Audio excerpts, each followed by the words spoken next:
As we all know, the Nike Metcon is considered the gold standard all-rounder cross-training CrossFit shoe, by far the most popular shoe in this space. This video, in anticipation of the new Metcon 8, which should drop any minute now, I'm going to look at some of the things I want from the Metcon 8 and some of the things I hope Nike change with the new shoe.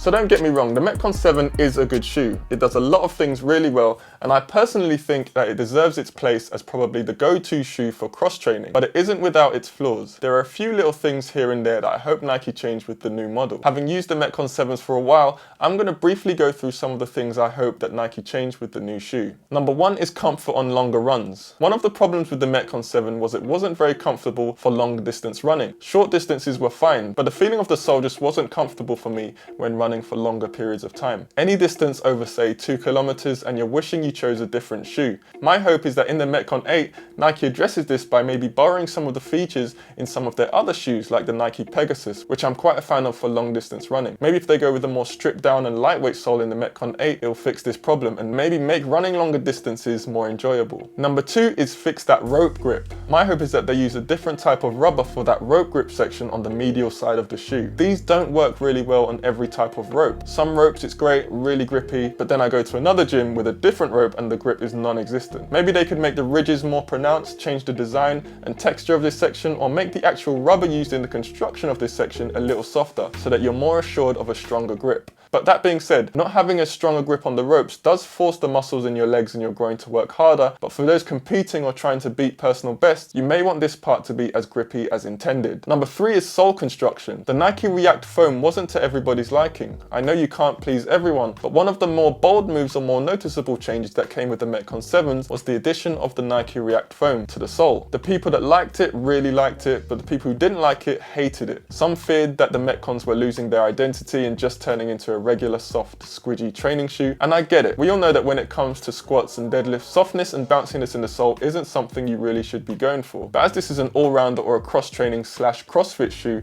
users are also going to be doing other things like box jumps, burpees and jumping rope in them. So having React foam will help users feel a little bit more comfortable for those kinds of workouts. It's a fine balance that needs to be met really. Will the Metcon 8s have React foam or will it be taken away? My guess is that they probably will have React foam, but the interesting thing will be whether they'll add more or take away. Will the 8s go further down the road of softness, or will they get back on the road of being a hard, no-nonsense flat shoe with minimal softness? One thing I hope they continue with though is the AMP range, only from a vanity point of view. The AMP range are just normal Metcons, but they come in some really fun and outlandish color and design combinations. These color combinations have reached peak levels of boldness and I really like it. I really can't wait to see what color combinations the AMP range for the Metcon 8 are going to include. People who have actually worn the Metcon 7s, what features do you hope to see in the upcoming Metcon 8? Drop a comment and let me know what you think. So with that being said, thank you for watching and I'll see you on the next one.